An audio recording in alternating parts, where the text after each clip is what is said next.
Bonjour tout le monde, pour ceux qui auront vu la vidéo sortie la semaine dernière, c'est pas que je suis un porc et que je me change jamais, c'est juste que je tourne toutes les vidéos la même journée, comme ça je suis tranquille. Bon, aujourd'hui on va parler de sport et de dopage, donc je vais vous expliquer en gros pourquoi les gens se dopent et quels sont les dangers, parce que le dopage est quelque chose d'extrêmement dangereux, on a vu énormément de gens mourir à cause de ça, donc je vais vous expliquer pourquoi les gens se dopent, quels sont les intérêts, parce qu'il y a quand même un intérêt à le faire, et quels sont les dangers. La première chose, c'est pour la récupération. Donc certains sportifs se sont fait épingler parce qu'ils avaient pris des substances considérées comme interdites et illicites, mais c'est simplement qu'ils souhaitaient récupérer plus rapidement. Donc ça permettait à leur corps d'avoir justement assez d'énergie et d'avoir l'énergie nécessaire à la récupération, donc pour pouvoir augmenter le nombre d'entraînements sans devoir forcément attendre 1 à 2 journées que le corps soit rétabli avant de repartir.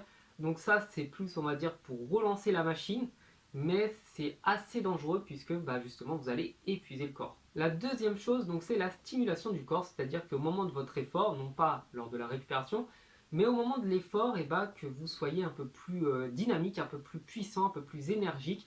Donc on note déjà que dans l'Antiquité, du temps des Jeux Olympiques, il y avait déjà du dopage avec de l'alcool. Donc bon, je ne vois pas comment l'alcool pouvait aider, mais en gros, certaines substances, notamment la cocaïne, l'héroïne, toutes ces saloperies-là, vont vous donner, au moment où vous allez la prendre, une énergie immense, bien plus grande que celle de tout le monde, beaucoup plus de force, et donc ça améliore vos performances, mais encore une fois, c'est sur le moment.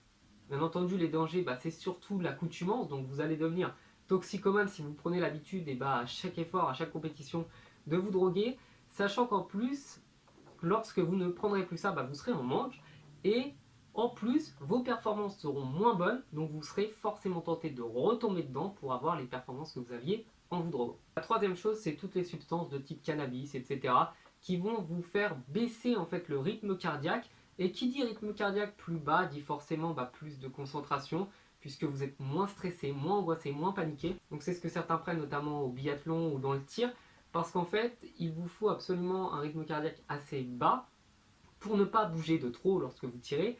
Et du coup, en fait, ça augmente, soi-disant, la concentration. Donc là, bien entendu, toutes les substances de type cannabis, le problème, c'est pour les neurones, c'est-à-dire que lorsque vous en prenez, vous allez détruire les connexions entre vos neurones, et les connexions ne se refont plus, derrière, elles ne sont plus existantes, elles sont plus là, et du coup, à la longue, votre cerveau va être complètement cramé, et vous risquez de finir, je pense, comme Doc Gynéco. La quatrième chose, c'est de se retirer du sang et de le remettre plus tard. Donc c'est ce que certains sportifs font parce que c'est pas trop visible, c'est pas vraiment du dopage, mais c'est pas vraiment licite non plus. Donc ça permet en fait d'avoir justement plus de sang, donc plus de débit, plus d'oxygène dans les muscles, plus de force, plus de performance. Donc là, le danger à la longue, c'est que vous allez avoir beaucoup trop de sang dans le corps, vous risquez de vous provoquer des caillots, etc. D'après ce que j'ai pu comprendre, puisque vous allez avoir beaucoup trop de globules rouges dans le corps. Donc là, ça peut vous provoquer des problèmes de reins, de foie, etc. En gros, ça va vous bousiller les organes. La cinquième chose, la testostérone. Alors ça, c'est utilisé notamment par les haltérophiles, etc. Donc les athlètes musclés comme moi, etc. prennent ça généralement. Donc pour les compétitions, pour avoir beaucoup plus de force, beaucoup plus de masse. Donc là, c'est très joli, c'est très sympa de ressembler à rien. Mais le problème, c'est que certains, et beaucoup même d'entre eux, déjà vont se provoquer des problèmes cardiaques. Ils vont avoir, comme les autres, des caillots dans le sang, donc des saloperies qui vont rester dans leur corps. Et en prime, ils vont avoir l'honneur de devenir stériles, de ne plus pouvoir avoir d'enfants. Et en prime, comme la testostérone, c'est une hormone, quelque chose qui joue sur le moral, ils vont devenir extrêmement agressifs. Donc c'est vraiment quelque chose de con, complètement con. Je ne vois pas l'intérêt de prendre de l'OPO, de la testostérone et toutes ces saloperies-là. Donc c'est vraiment quelque chose de débile, qui vous rend débile, et en plus vous rend difforme. Donc je pense que l'OPO, parmi toutes les drogues, est sûrement la plus débile. La sixième, les méthamphétamines. Donc ça, c'est une drogue de synthèse qui a été inventée vraisemblablement pendant la Deuxième Guerre mondiale. Donc elle permettait aux mecs de déjà pas ressentir la douleur et de pas ressentir la fatigue. Donc là, évidemment, que on se doute que le bénéfice sur le coup, c'est lors des compétitions, lors des combats, lors des courses d'endurance, parce que vous n'allez pas avoir de douleur, parce que vous n'allez pas ressentir de fatigue, et que vous pourrez aller plus loin, plus vite, toujours plus loin, toujours plus haut, toujours plus fort. Sauf que derrière, le problème, c'est que vous allez vous tuer à petit feu. Donc on a vu que ça a provoqué beaucoup de cancers parmi les athlètes qui s'étaient drogués, qui ont reconnu qu'ils s'étaient drogués. Donc généralement, et c'est une étude qui a été commanditée par un procureur italien, Raffaele Guariniello, a fait une demande auprès des gens chargés du comité de sport, etc., pour faire une enquête sur les sportifs qui s'étaient drogués entre les années 60 et les années 90, pour voir quels effets ça a eu en fait sur leur santé.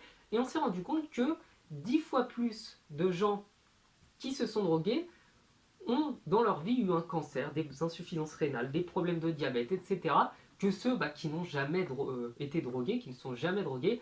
Donc on voit parfaitement bien, grâce à cette étude, une étude qui a été quand même très longue sur des milliers de sportifs, que le dopage va provoquer à petit feu la mort des sportifs. Donc bien entendu, les performances derrière, elles vont être beaucoup plus grandes, elles vont être beaucoup plus impressionnantes, ça va être génial pour quelqu'un qui veut être le meilleur du monde et mettre son nom dans l'histoire, mais ce qu'on retient, c'est que pour rentrer dans la légende, il faut rester vivant pour en profiter. Et mourir bêtement à 30 ans d'une crise cardiaque, comme beaucoup de sportifs, comme beaucoup de cyclistes, etc. le font, je trouve que le jeu n'en vaut pas la chandelle. Donc autant être clean, sachant en plus que lorsque vous l'avez fait dans les règles, vous êtes fier de vous-même, vous pouvez vous regarder dans une glace, puisque vous savez que vos performances ne sont dues qu'à vous-même, et c'est pas grâce à une drogue que vous avez pu y arriver. Bon, et bien voilà, j'espère que cette vidéo vous aura plu. N'hésitez pas à me suivre et à vous abonner. Je vous dis à la prochaine, ciao.